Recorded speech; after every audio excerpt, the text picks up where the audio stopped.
Jadi nyawa orang yang sudah mati Allah yang megang, tapi yang ini tidak dikembalikan. Tapi nyawa orang yang sedang tidur Allah juga yang megang, tapi dikembalikan nyawa itu. Allahu yatawaffal anfusa hina mautiha wallati lam tamut fi manamiha fayumsikul ladzi qada 'alaihil mauta wa yursilul ukhra ila ajalin musamma. Dikembalikan kepada kita bangun, tapi ila ajalin musamma, pada waktu yang telah ditentukan. Ajalnya sudah ditentukan. Antara kita tidak sama ajalnya, antara Pak Afanu dan semuanya tidak sama ajalnya. Pada saat tidur nyawanya dipegang, tapi dikembalikan lagi oleh Allah sehingga bangun tadi subuh sampai pada waktu yang telah ditentukan. Ila ajalin musamma. Inna fi dzalika laayatil liqaumin yatafakkarun. Itu tanda-tanda kekuasaan Allah, kecanggihan Allah bagi orang yang mau berpikir tentang itu.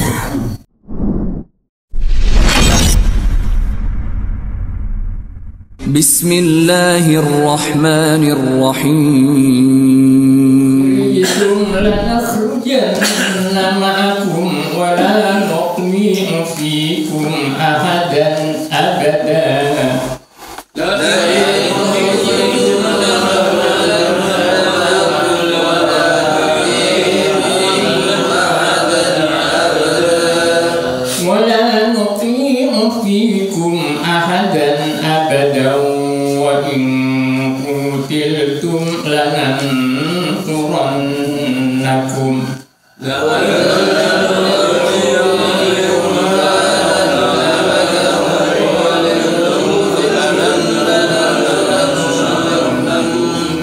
Wallahu yashhadu innahum lakadzibun.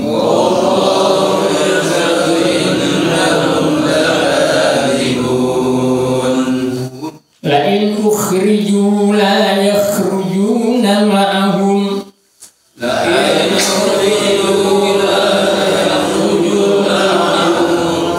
Wa la in qutilu la yanturunahum.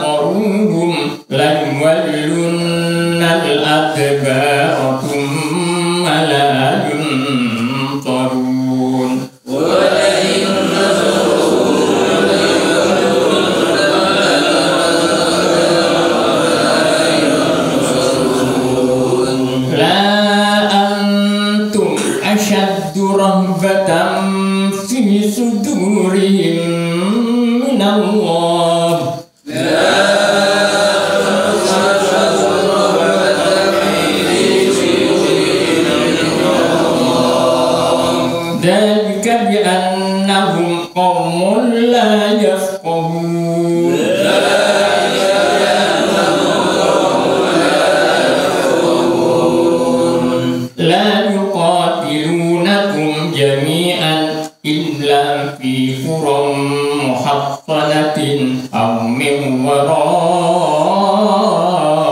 judur.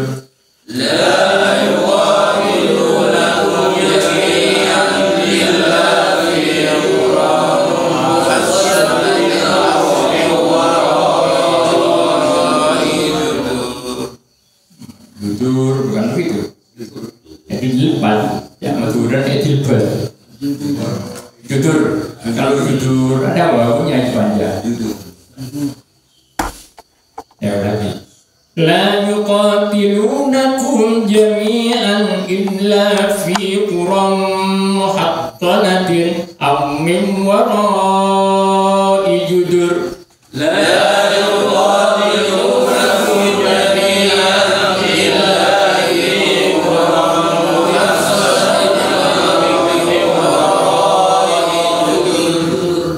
Ba'suhum bainahum syadid.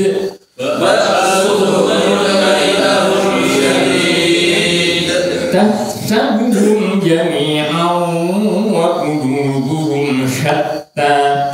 Tahsabuhum jami'an wa qulubuhum syatta.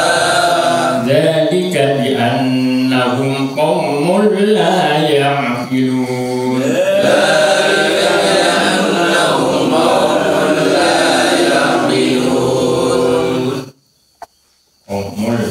Langsungnya ada kalam. Tanwin, mimnya tanwin, kemudian ada lam di situ. Jadi diidghamkan, suaranya mim diidghamkan pada suaranya lam.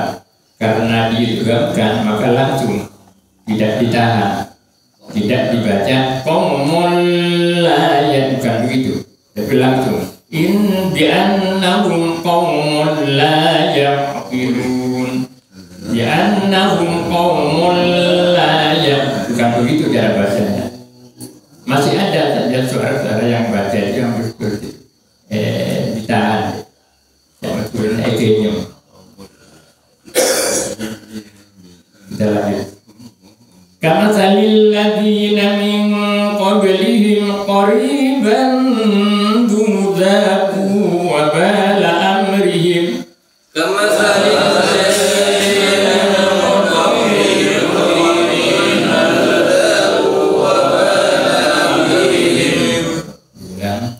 Kama salil ladina min qablihim qariban daqu wa bala amrihim. Kama salil ladina min qablihim qariban daqu wa bala amrihim. Wa lahum adzabun alim. Kama salil syaitani idh qala lil insani kfur.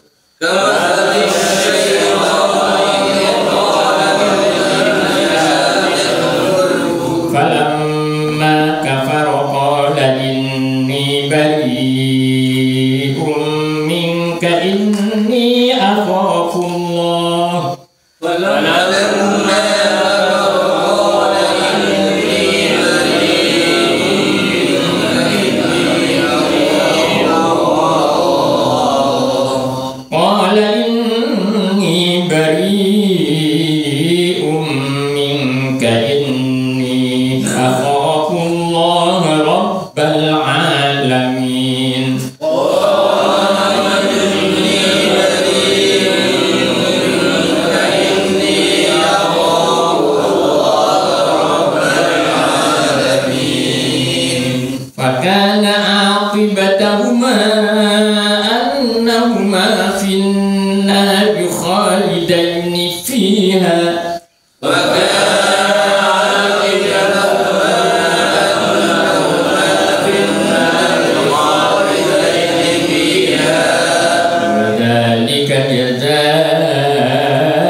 Tafsir Al-Quran Al-Karim. Kita buka halaman 347.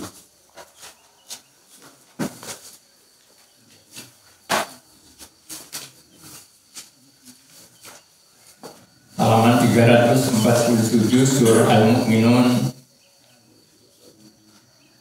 ayat 78.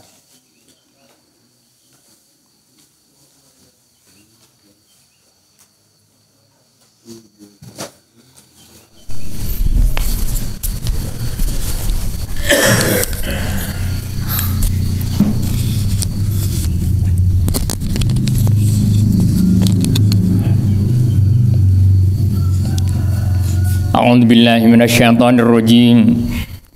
Bismillahirrahmanirrahim. Alhamdulillahirabbil alamin wa bihi nasta'inu ala umurid dunya waddin. Wa sallallahu ala sayyidina Muhammad wa ala alihi wa sahbihi ajma'in, amma ba'du.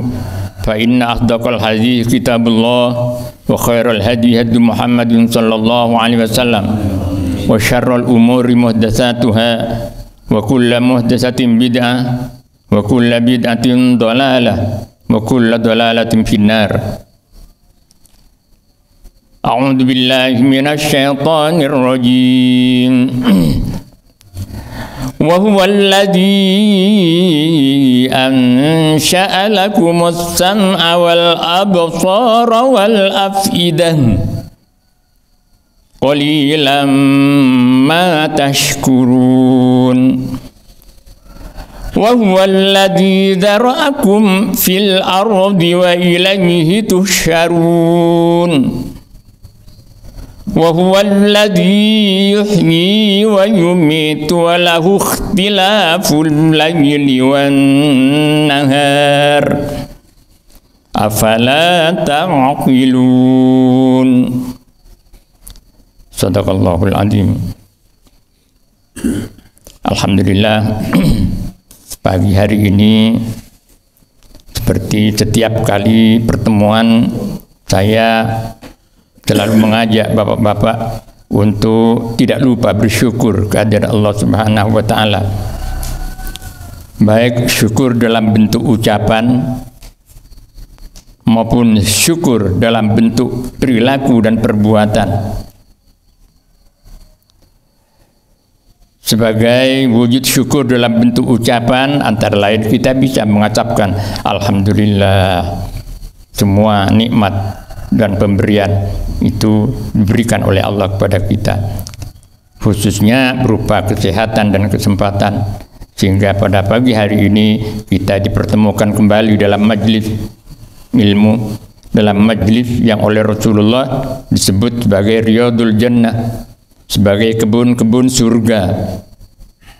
Jadi, kumpulan-kumpulan seperti ini, berkumpulnya orang-orang yang berbicara tentang ilmu, berbicara tentang zikir, itu oleh Rasulullah disebut sebagai Riyadul Jannah, kebun-kebun surga. Rasulullah beliau bersabda, "Idza marartum biriyadil jannah farta'u," kata Nabi. Apabila kamu lewat dan ketemu dengan kebun-kebun surga, singgah dan bersenang-senang di situ, beristirahat di situ. Para sahabat belum paham rupanya, kemudian bertanya, "Wa ma riyadul jannah ya Rasulullah?" Apa yang dimaksud Tuhan dengan riyadul jannah, kebun-kebun surga itu? Di satu riwayat menyebutkan majlisul ilmi. Jadi tempat kumpul-kumpulnya orang, duduk-duduknya orang untuk berbicara tentang ilmu. Di riwayat yang lain, majalisud dzikri, tempat kumpul duduknya orang-orang, tempat duduknya orang-orang yang berzikir kepada Allah Subhanahu wa taala.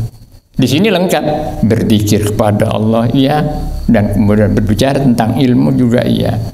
Jadi berarti kita hadir di kebun-kebun surga. Cuman karena sayangnya tidak bisa kita lihat kebun itu.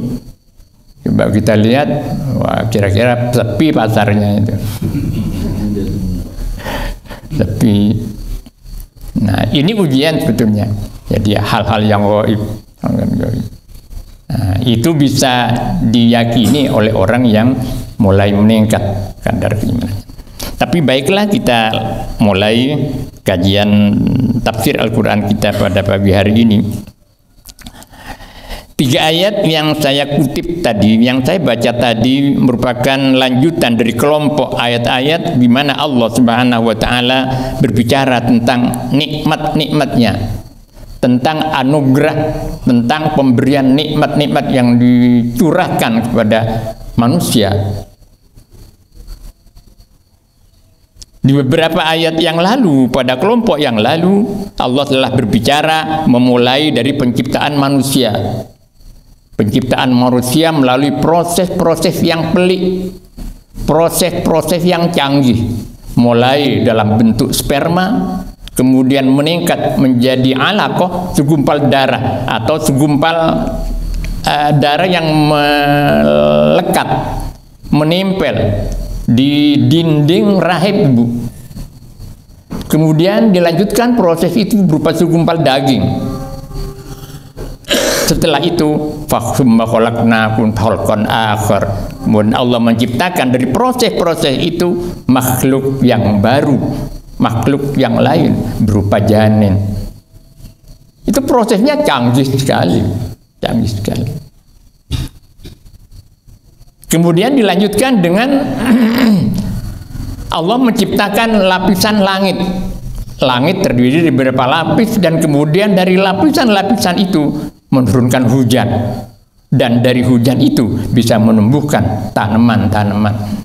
Itu nikmat-nikmat semua dari Allah Subhanahu wa taala. Dan beberapa nikmat-nikmatnya yang lain. Nah, pada pagi hari ini Allah masih berbicara tentang nikmat-nikmat itu. Jadi seakan-akan, seakan-akan kalau saya yang menyembahkan itu Allah mengundat-undat nikmat itu. Mengundat-undat. Apa mengundat-undat itu? Jadi kalau bahasa Maduranya ceng-ngoceng. Pantas kalau Allah mengoceng-ngoceng itu. Apa bahasa Jawanya apa? Ya, ngundat. Oh, ngundat-ngundat. Ya. Sama dengan bahasa Indonesia. Ya. Kalau bahasa Indonesia apa Pak Guru? Ngundat-ngundat itu. Nyebut-nyebut kebaikan gitu. Terlalu panjang itu. Ulang-ulang.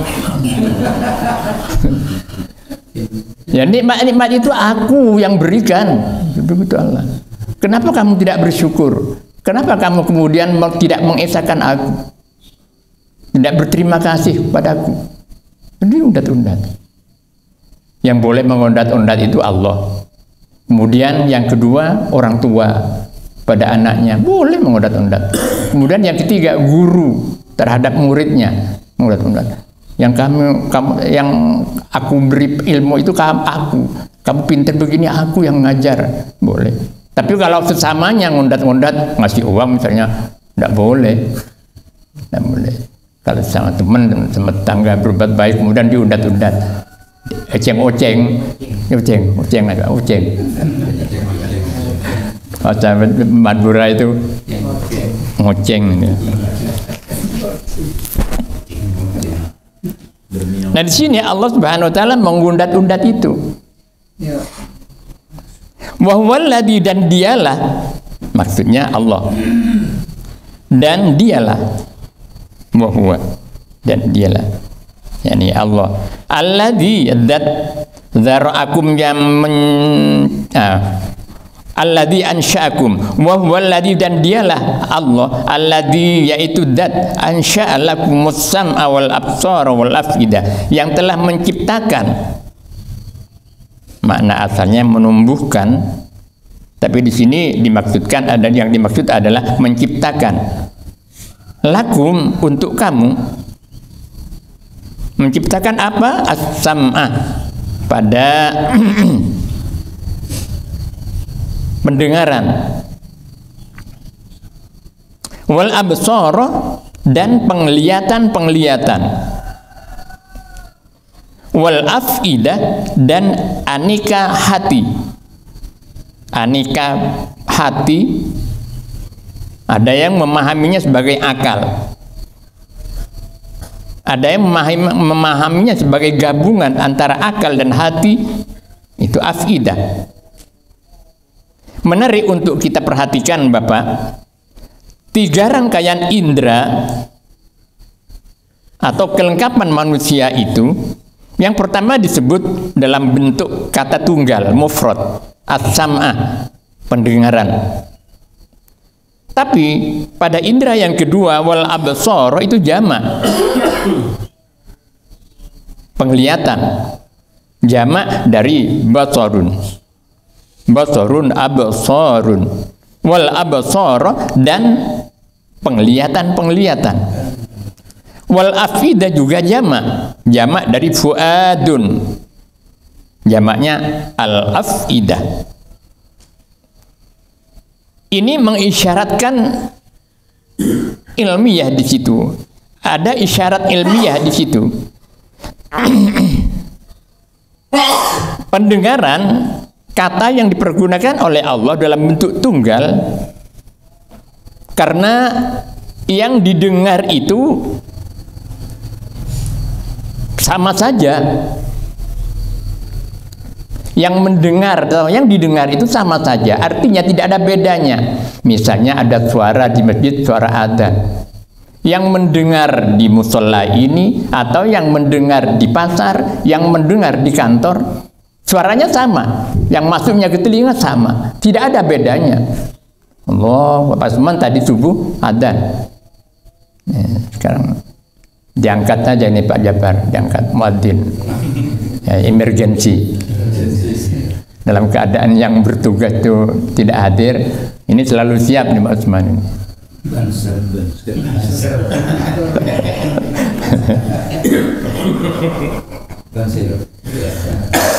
Coba kalau tidak ada Pak Usman, bingung Pak Jabar nanti. Apa sudah subuh?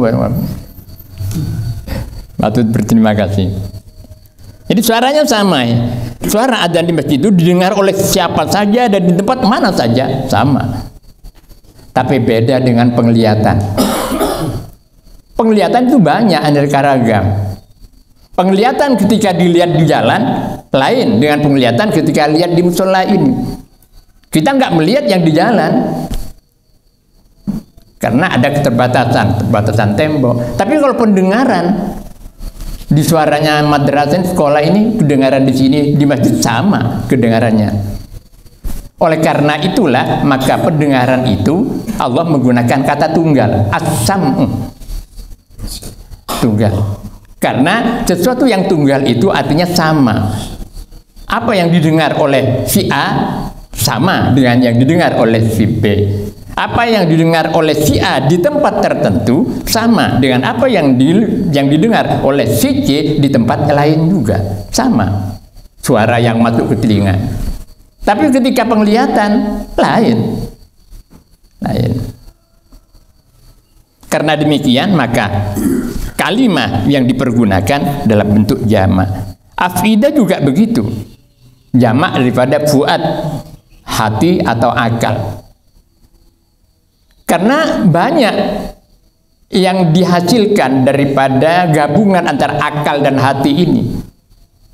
Bisa saja seseorang berpikir melalui akal dan mencerna melalui hatinya, itu jitu baik sekali ketika menelurkan hasil dari pikirannya. Tapi bisa juga orang yang muncul dari analisa akal dan hatinya itu sesuatu yang membahayakan, sesuatu yang memudaratkan orang, yang memudaratkan kehidupan.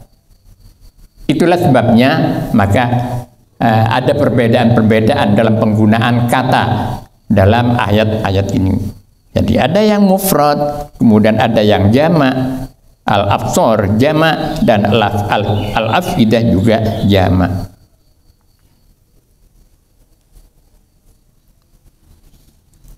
Dan dari segi ilmiah, perurutan penyebutan indera dan alat kelengkapan manusia ini dibuktikan oleh penelitian kedokteran modern bahwa pendengaran itu lebih dulu tumbuh pada seorang bayi ketika pada pekan-pekan awal, pekan-pekan pertama, umur 2 minggu, 3 minggu sudah mulai kelihatan si bayi itu, sudah mulai melihat. Tapi tidak demikian pendengaran. Pendengaran itu baru muncul setelah umur 3 bulan, 4 bulan, dan sempurnanya setelah umur 6 bulan. Umur setengah tahun baru pendengaran si bayi itu mulai sempurna.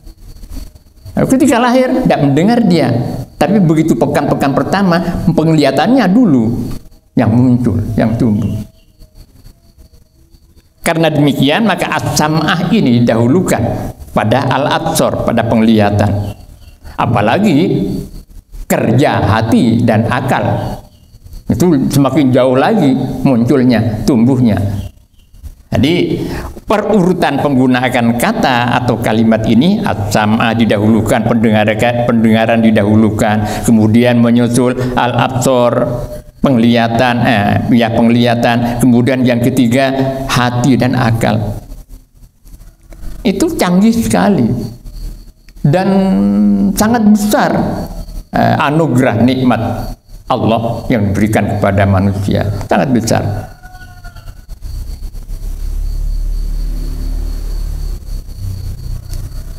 Ini analisa yang kedua.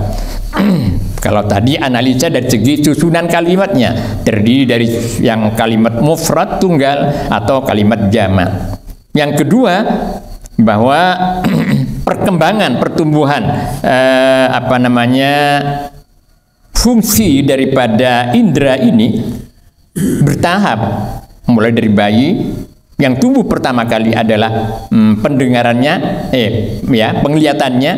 Nah, kemudian yang kedua baru disusul dengan pendengaran dan disusul lagi dengan kemampuan akal dan hatinya membedakan yang baik dengan yang buruk dan lain sebagainya. Analisa yang ketiga,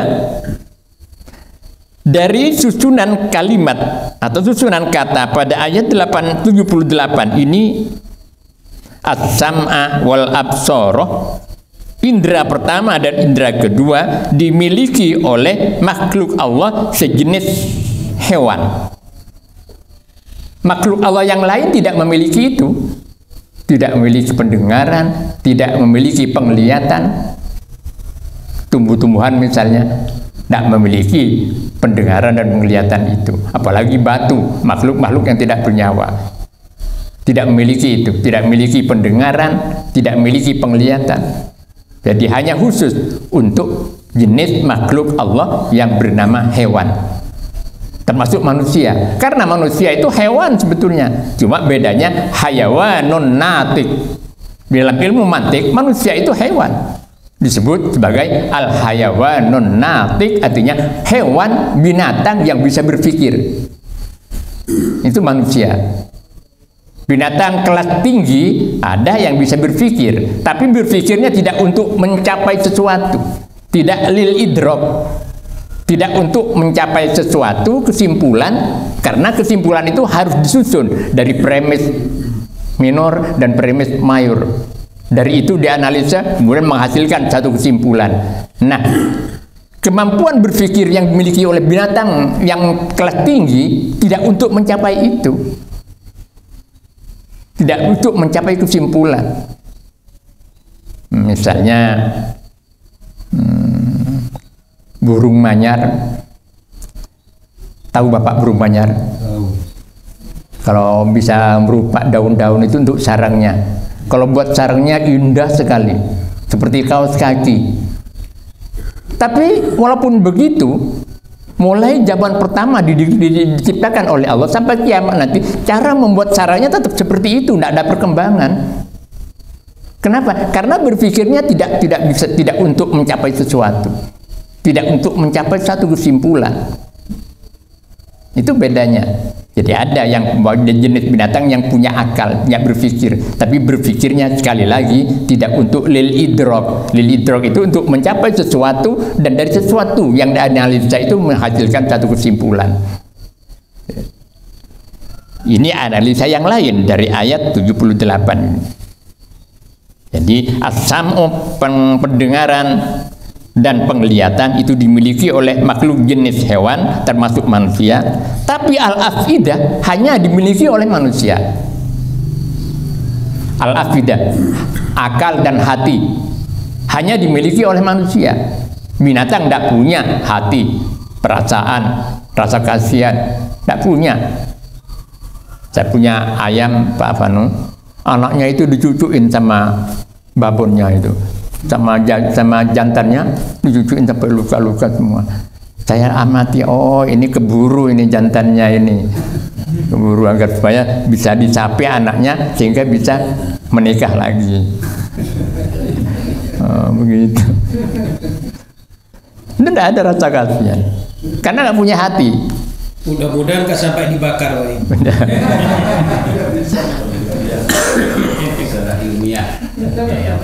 Wal afidah. Nah, ini khusus dimiliki oleh manusia, hati. Makhluk yang lain tidak punya. Tapi kalau pendengaran dan penglihatan dimiliki oleh binatang juga. Tapi kata Allah, qalilan ma tashkurun. Sedikit sekali kamu bersyukur. Qalilan ma tashkurun. Sedikit sekali kamu bersyukur. Padahal nikmat-nikmat yang dianugerahkan oleh Allah begitu banyaknya. Begitu banyaknya. Coba kita tidur semalam, umpama Allah tidak belas kasih kepada kita, beda angkai masuk ke elong atau ke telinga, angkai tahu angkai, orang-orang ya, langsung memaksa mau masuk gitu. Kan celaka kita kalau tidak dilindungi pada saat kita tidur. Paham? Kita ning tak anda kudu masuk. Kalau tidak dilindungi oleh Allah, kalau tidak belas kasih Allah, kita dilindungi. Nah itu kita perlu bersyukur. Nah, misalnya ciptaan manusia, lubang hidung ada di bawah, itu suatu selain indah, itu nikmat. Dan bisa menghindari dari hujan. Kalau hidung kita kalau di atas, kalau hujan kan posa. Ada binatang itu yang hidungnya agak ke atas. Seperti apa itu? Babi hutan. Itu kan hidungnya agak ke atas lubangnya itu. Mata berkedip. Itu nikmat dari Allah, cuma kita tidak rasakan. Karena tidak pernah mata kita berhenti berkedip. Coba 5 menit saja mata kita berkedip. 5 menit saja, nggak usah lama-lama. Tapi mata kita bisa berkedip, itu nikmat dari Allah. Masya Allah. Tapi qalilan ma tashkurun, sedikit sekali kamu bersyukur. Nah, jadi bersyukur ini perlu kita latih dan perlu kita sadari. Kita lanjutkan. Wa huwallazi, masih tentang nikmatnya. Wa huwallazi dzara'akum fil ardi wa ilaihi tusyarun. Wa huwallazi, dan dialah yang maksud adalah Allah. Alladzi yaitu dzara'akum, yang mengembang biakkan. Dzara'akum, yang mengembang biakkan kamu fil ardi, di bumi. Mengembang biakkan. Kemudian terjadi pernikahan. Coba bayangkan, kalau misalnya orang tidak mau menikah, kira-kira 50 sampai 100 tahun yang lalu kali baru itu sudah sepi penghuninya. Kalau nggak ada yang mau menikah, yang laki tidak mau bersuami, yang laki yang tidak mau beristri, kemudian yang perempuan tidak mau bersuami. Kira-kira 50 sampai 100 tahun yang lalu yang akan datang itu sudah sepi kali baru. Jadi begitu proses Allah. Kemudian karena demikian maka yang laki punya syahwat, keinginan untuk perempuan lain jenis, yang perempuan juga begitu. Itu semua merupakan proses ciptaan Allah agar supaya perkembangan kehidupan di atas bumi ini menjadi normal. Menjadi normal. Wa huwallazi dzara'akum fil ardi, dan dialah Allah alladzi yaitu dzara'akum, yang mengembangbiakkan kamu fil ardi, di bumi, wa ilaihi tusyarun, dan hanya kepadanya, artinya kepada Allah, hanya kepada Allah. Nah, bentuk seperti ini kalau didahulukan itu litakhsif, untuk penekanan bahwa yang bisa begitu itu hanyalah Allah. Misalnya, iyyaka na'budu, hanya kepada Engkau ya Allah, na'budu, kami menyembah, wa iyyaka nasta'in, dan hanya kepada Engkau. Jadi didahulukannya kalimat itu. Nah, sebetulnya bisa ada di akhir, bisa. Tusyaruna ilaihi, boleh. Tapi dengan didahulukannya kata ini itu merupakan penekanan bahwa hanya kepada Allah. Tusyarun, kalian akan dihimpun kelak, dibangkitkan kembali kelak, dan kemudian dihimpun dalam satu tempat yang namanya mahsyar. Setelah berkembang di atas bumi, mati, meninggal dunia, terjadi kiamat, wa ilaihi tusyarun, dan hanya kepadanya tusyarun, kalian akan dihimpun. Mahsyar ini dari kata, termasuk satu kata pengambilan, satu kata dengan mahsyar. Tusyarun, mahsyar, tempat berkumpul, tusyarun, dikumpulkan atau dihimpun. Wa huwallazi yuhyi wa yumiitu wa lahu ikhtilafil laili wan nahar. Wa huwallazi, dan dialah, sudah 3 kali ini. Yang pertama, wa huwallazi ansha'a lakum sam'a wal absara wal af'idah. Yang kedua ayat 79, wa huwallazi dzara'akum. Yang ketiga ayat 80, wa huwallazi yuhyi wa yumiit.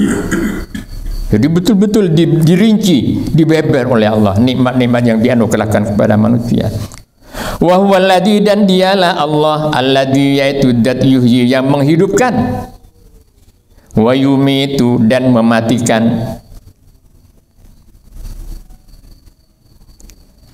Walahu ikhtilaful laili wan nahar, walahu, dan baginya atau milik Allah, walahu, dan miliknya, artinya milik Allah, ikhtilaful laili wan nahar, berbeda-bedanya malam dan siang.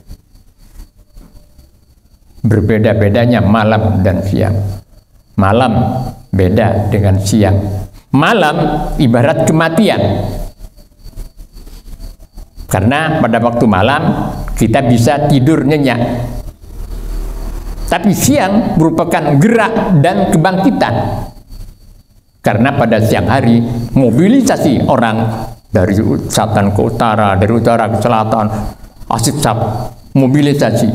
Ada yang ke pasar, ada yang kantor, ada yang ke sawah di siang hari. Tapi malam tempat istirahat untuk tidur. Karena demikian rangkaian ayat ini indah sekali. Allah menyebut yuhyi wa yumit, dan dipadankan dengan malam dan siang. Kenapa? Karena malam tempat tidur kita itu sebetulnya tidur merupakan saudaranya mati. Tidur saudaranya mati. Sama-sama digenggam rohnya, sama-sama digenggam oleh Allah ketika mati dan orang yang sedang tidur. Dalam ayat surah Az-Zumar kalau tidak salah Pak Guru.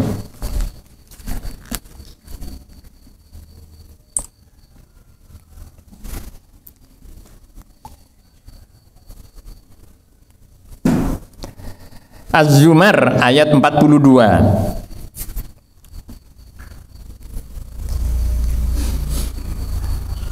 Az-Zumar ayat 42. Allahu yatawaffal anfusa hina mautiha wallati lam tamut fi manamiha fayumsikul ladzi qada alaihil mauta wa yursilal ukhra ila ajalin musamma. Az-Zumar ayat 42.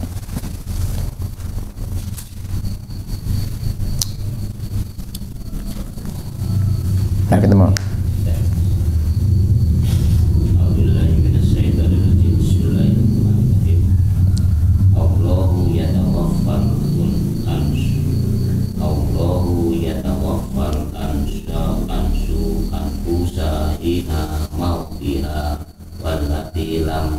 Ya. Wallati lam tamut fi manamiha wa yumsikul ladzi qada alaihal mauta wa yursilul ukhra la ajalin musamma. Inna fi dzalika la ayatin liqaumin yatafakkarun. Artinya Allah memegang nyawa seseorang pada saat kematiannya dan nyawa seseorang yang belum mati ketika dia tidur. nah, coba sampai di situ. Jadi Allah yang megang nyawa manusia, baik yang sudah mati dipegang, yang pada waktu tidur nyawanya dipegang oleh Allah. Cuma bedanya kalau yang mati tidak dikembalikan lagi, kalau yang mati tidur dikembalikan lagi nyawa itu sehingga bangun. Ada ulama yang mentampilkan ini seperti layangan. Layangan yang putus ibarat manusia yang sudah mati, tidak kembali lagi. Tapi bagi layangan yang belum putus dikembalikan lagi. Yambet, apa diambet bahasa Jawa? Ambet juga. Ditarik. Oh, ditarik bahasa Indonesia. Kalau bahasa Madura yambet. Jadi sama dengan itu. Jadi nyawa orang yang sudah mati Allah yang megang. Tapi yang ini tidak dikembalikan. Tapi nyawa orang yang sedang tidur Allah juga yang megang. Tapi dikembalikan nyawa itu. Allahu yatawaffal anfusa hina mautiha wallati lam tamut fi manamiha fayumsikul ladzi qada alaihil mauta wa yursilul ukhra ila ajalin musamma. dikembalikan kepada kita, bangun, tapi ila ajalim musamma, pada waktu yang telah ditentukan. Ajalnya sudah ditentukan. Antara kita tidak sama ajalnya, antara Pak Afano dan semuanya tidak sama ajalnya.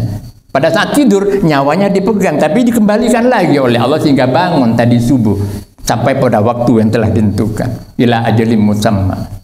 Inna fi dzalika la ayatil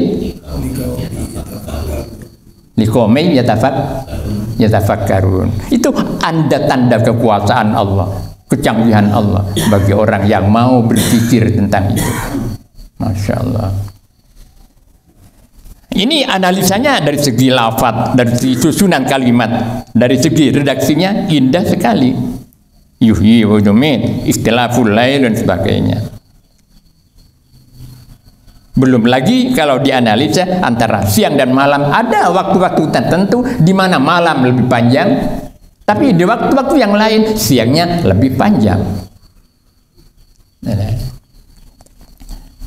Ini semua 3 ayat ini penuh dengan isyarat-isyarat ilmiah yang sekarang sudah mulai muncul semua.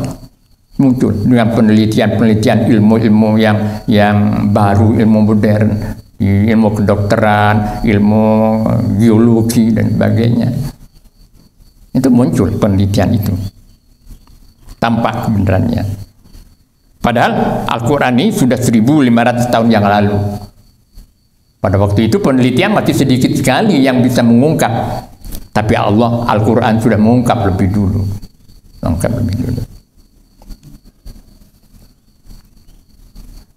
Afalah ta'qilun? Maka apakah engkau tidak mau berpikir? Akal. Seperti yang pernah saya sampaikan, di dalam Al-Quran kata akal itu tidak ada dalam bentuk kata benda, semuanya dalam bentuk kata kerja. Ain qaf lam, yang artinya mengikat. Mengikat. Kenapa akal itu disebut mengikat? Karena orang yang menggunakan akalnya mengikat dirinya agar supaya tidak berbuat kesalahan, berbuat durhaka, berbuat melanggar, berbuat salah. Mengikat. Dulu orang yang ke haji, kalau zaman-zaman dulu waktu ada kapal laut yang mengangkut jamaah, itu orang-orang yang datang di sana sering menyebut kata egel. Ya, pernah dengar egel? Egel.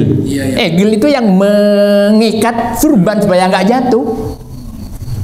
Jadi egel itu ceng rap ma'arab, orang-orang Indonesia tapi rap ma'arab, ucap egel. Bahasa nyatanya ekol. Ain qaf lam. Orang Arab itu kan egel, gob.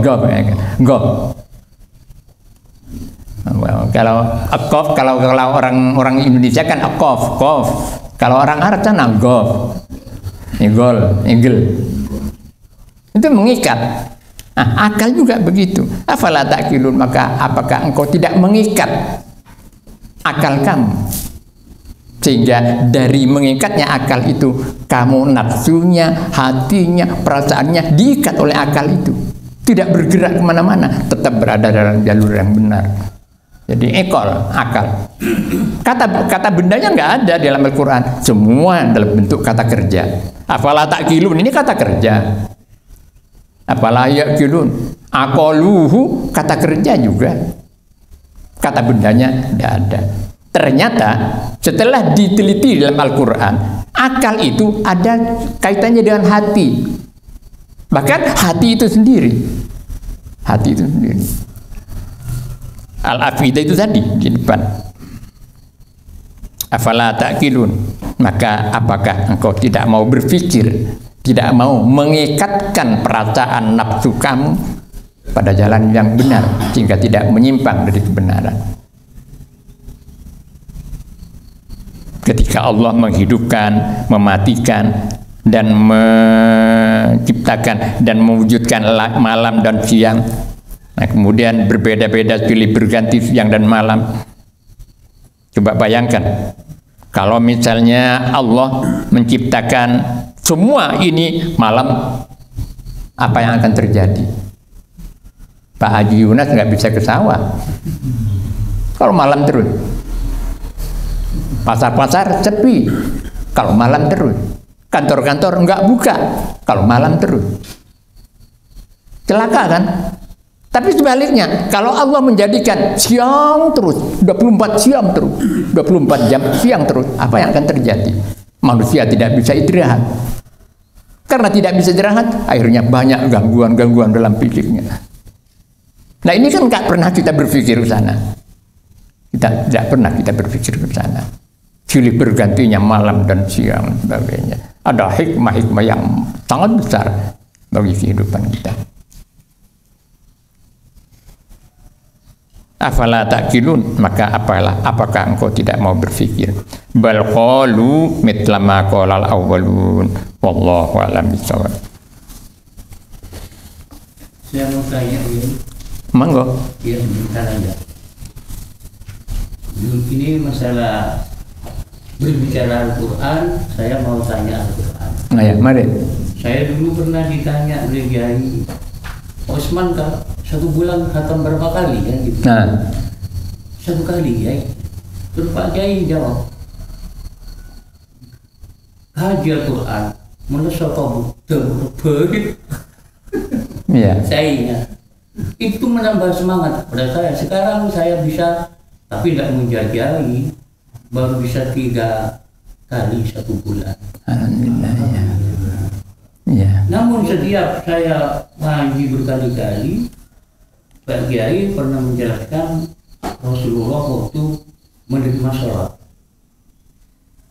Saya buka setiap kali saya ngaji surat Al-Isra. Saya baca berkali-kali, berhenti sejenak, lanjut, berkali-kali saya baca. Terus saya tanyakan, perjalanan Rasulullah dari Masjidil Haram Mekah ke Masjidil Aqsa Palestina. Disebutkan dalam Al-Quran dalam Masjidil Haram, Masjidil Aqsa. Sekarang perjalanan Rasulullah dari Masjidil Aqsa ke Sidratil Muntaha itu ada ayatnya, bagi ayat. Kenapa? Ada ayatnya. Ada. Iya. Ada. Iya. Saya surat belum jelas ya. Kalau tidak kumpul di situ dalam surah Isra, di dalam surah Isra itu nggak ada dalil tentang Mi'raj. Iya. Tentang. Coba buka wan najmi idza hawa, surat An-Najm. Wan najmi idza hawa ma dhalla sahibukum wa ma ghawa wa ma yantiqu anil hawa in huwa illa yuha allamahu sadidul quwa dzu mirratin fattawa wa huwa bil ufuqil a'la tsumma dana fatadalla tsumma dan terusnya itu. Coba surat An-Najm. Cari terjemahnya supaya tidak banyak mengganggu yang lain, Pak Usman. Sampean di rumah cari surah An-Najm ya, kemudian cari yang ada terjemahnya. Jadi surat Wan-Najmu, An-Najm. Ayat berapa itu Pak Guru? Surat berapa? 13 sampai berapa?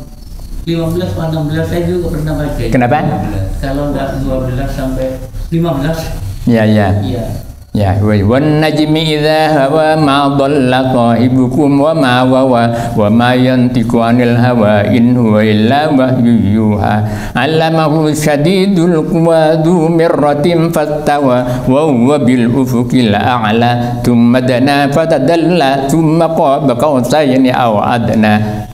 Sampai itu ada cerita tentang Mi'raj itu. Nah, kalau Isra itu perjalanan malam, betul seperti tadi dari Masjidil Haram Mekah ke Masjidil Aqsa Palestina. Di situ kemudian dinaikkan oleh Allah Subhanahu wa taala. Jadi sementara itu ya, cari sendiri Pak Osman ya. Nanti hasil pencarian sampean supaya dibeberkan di bapak-bapak ini. Tugas sampean ini. Baik Bapak, kita doa dulu.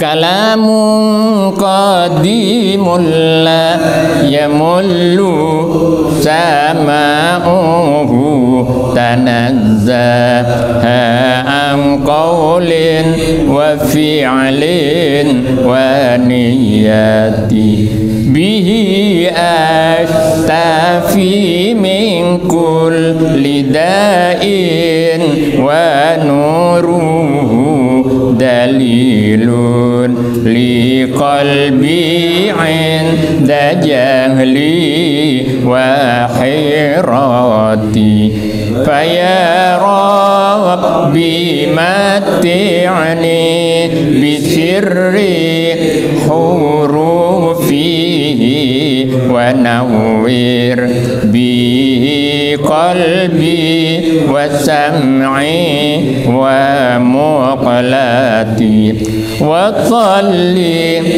wa sallim ya ilahi ala nabi wa alin wa ashabin bihim nil tubuyati wa ya rabbi zidni bihi ilman wa hikmatan bijahin nabi man ja'ana bil hidayati wa ya rabbi waffiqni bitaqwa ya Allah fa ya rabbi irhamni bihusni khatimati alaihi salatullahi thumma salamuhu wa alin wa ashabin bihim nil tuhajati. Al-Fatihah.